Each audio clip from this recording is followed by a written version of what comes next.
Hello, friends, and welcome into Seattle Seahawks Today. I am your host, Tom Downey. On today's video, we are taking a look at some potential trade targets around the Seattle Seahawks, different players they could go get before the NFL season gets underway.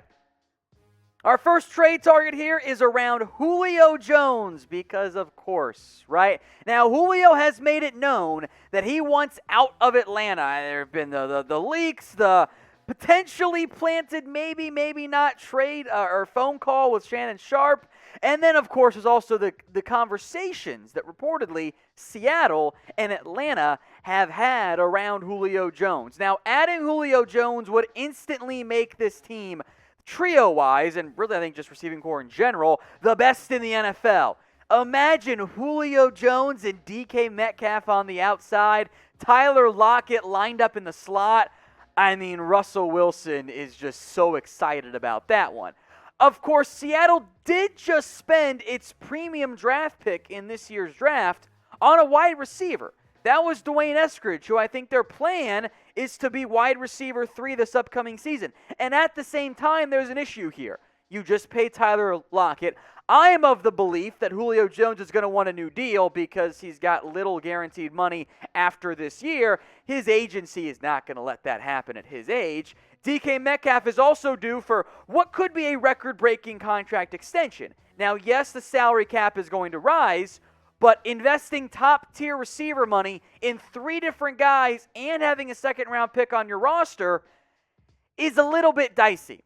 Then again, I mean, it is Julio Jones, right? Even in just 9 games last year, 51 grabs, 771 yards, and heck, maybe in Seattle, he would finally be able to maximize on his obvious red zone talent that for whatever reason, the Falcons haven't always maximized, excuse me. So in Seattle with Julio Jones, it's tantalizing. I don't know if it's the most likely outcome, but if its market is only a second-round pick, does kind of start to make some sense, at least worth considering if you're Seattle. So name a player that you guys want to trade for. We mentioned Julio Jones. I'm sure there are other names in the comments I'll see, including one we're about to get to, but get your votes in right now. Stephon Gilmore next up here. Now, he had a down season in 2020. He was injured. Simply put, was not the same guy. Now, Gilmore would instantly fill the cornerback 1 need that Seattle does not really have right now. They don't have a CB1. They got a bunch of CB2s and 3s and 4s. But Gilmore, like Julio Jones, when healthy, awesome football player. However, also like Julio Jones, I don't think his value is nearly as high as what his perceived talent would fetch in theory. He also wants a new deal. So again, the money gets a little bit complicated for a team that does not want to spend big right now. And look, you could restructure Russell Wilson's deal. I would do that. Seattle, though, has yet to do so. Like I mentioned, there is not a legitimate cornerback one. I like DJ Reed. He can start for me. Kello Witherspoon, Pierre Desir, Trey Flowers, whoever you want to put there as CB2, that's not Stephon Gilmore. It's not even close in the end. Now, I think Witherspoon is the favorite, at least from my vantage point, to start this year for Seattle. He's making more money than Trey Flowers, and as you'll see in a second, as far as I'm concerned, dude's better. Like, I know that there's different sample sizes involved there, and both players have had their ups and downs over their NFL careers, but simply put, I don't really believe all that much in Trey Flowers in the end. So I know that the production really fell off a cliff in the end for Stephon Gilmore this past year after a really defensive player of the year caliber season, but it is still Stephon Gilmore, and that's at least worth exploring if Seattle doesn't trust their cornerback room as it sits. So pick one for me. Who would you rather, let's say the cost for both is a second-round pick. Who would you rather have? Type JJ for Julio Jones or type in SG for Stephon Gilmore.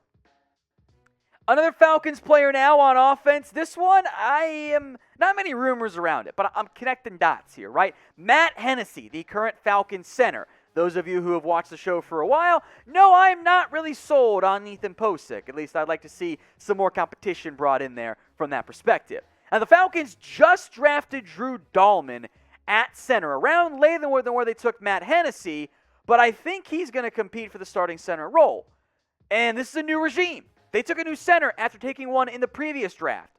Maybe they're not sold on Matt Hennessy. Cheap contract-wise, you're not going to get him for free draft pick-wise, however. Now, Ethan Posick was starting caliber-ish for most of the year. Not the best player. Finally got a chance to make an impact there. Was okay, I thought, late in the season. You saw some issues kind of rear their ugly head.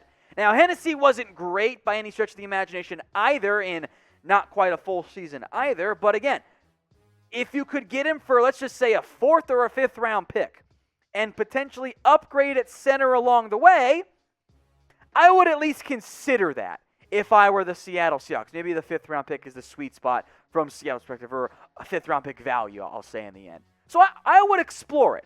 I don't know if the Falcons are going to give him away quite yet because they want to have some depth on the offensive line, but it never hurts to pick up the phone, especially since those two sides apparently are already talking together, or to each other, I should say. So what is your trust level in the incumbent center right now, in Ethan Posick? Rate it for me on a scale of 1 to 10. 1 being you got no confidence in him, you want him cut, you think he's terrible. 10 being you have the utmost confidence in him and you think I'm crazy, he's the best center in the NFL.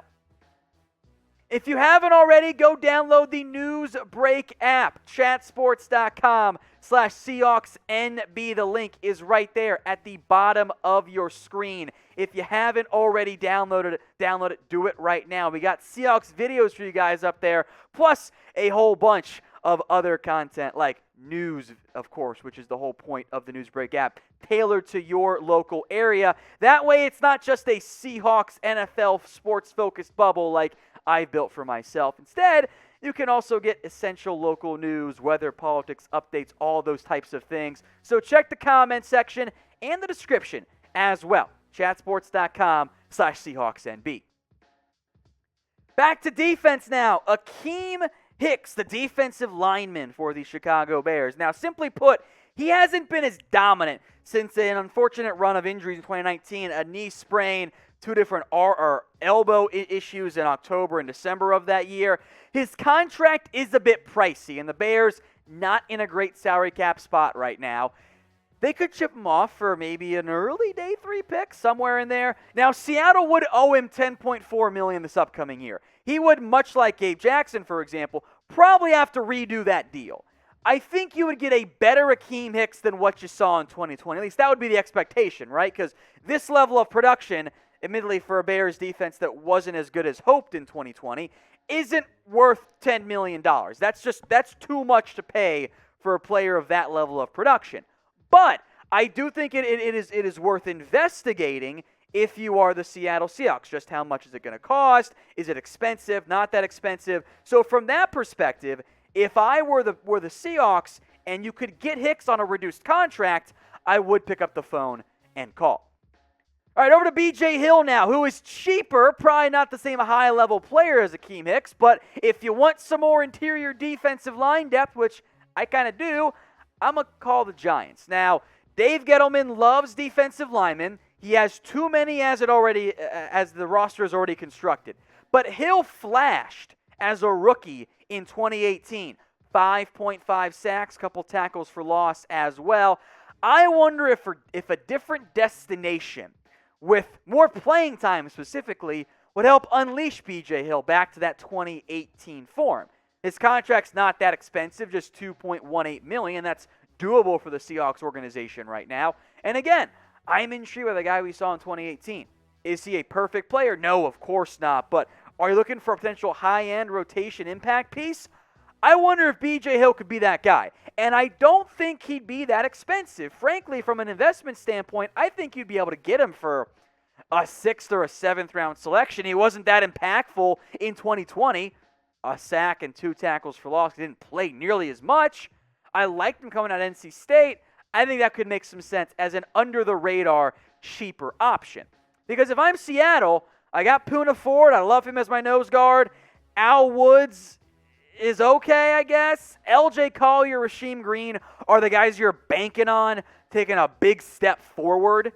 in terms of being part-time DEs and DTs, more DTs this year. Hey, maybe Robert Nkemdiche finally lives up to his immense talent, but that kind of seems like a long shot at this point. And although no deal would really probably get done until closer to training camp or at the end of training camp, I think defensive tackle is one area Seattle could use some help to truly and properly replace Jarran Reed. So pick a DT for me. Who would you rather have? Type AH for Akiem Hicks or type in BH for BJ Hill. Get your votes in for me right now in the comments section. All right, one more player I did want to mention because I know he's on the market is Jordan Hicks. Now, he was given permission by Arizona to go seek a trade. He could be a low-end starting option for you, and Seattle would owe him only $3 million. That's not a lot for a player who fared pretty well over the past 2 years. 2019, 149 tackles, 11 tackles for loss, 3 interceptions, 6 pass breakups. 2020, that production did dip at least a little bit, 11 tackles for loss, 1 interception, 4 pass breakups. But beyond that, I think Hicks is in a pretty good spot in terms of being someone that you can start if needed. Now, if you can get KJ Wright for $3 million, of course you just bring him back. If not, and you don't trust specifically Cody Barton as a backup linebacker, and you need another off-ball guy because that's not Darrell Taylor, if you want to have some depth behind Bobby Wagner, Jordan Brooks, $3 million for Jordan Hicks, that's really not that bad. Now, we'll see if the market ends up developing for him in the end, but that is something I would explore. And you could still make Darrell Taylor your starting base strong side linebacker. He's going to be a hybrid linebacker pass rusher anyway for this team. He's not going to be your off-ball guy lined up behind the nose guard. That's not going to be his role for this team. It will be the role of Jordan Brooks, and I don't want to stunt his growth. So I'm still playing Brooks over Jordan Hicks. Don't get me wrong on that one. But for just $3 million, for what's probably going to be a late day 3 pick, I would at least explore that if I were Seattle. Thank you all so much for getting through all of today's video. If you haven't already, hit that big red button and subscribe. We got daily videos for you guys here at Seattle Seahawks Today.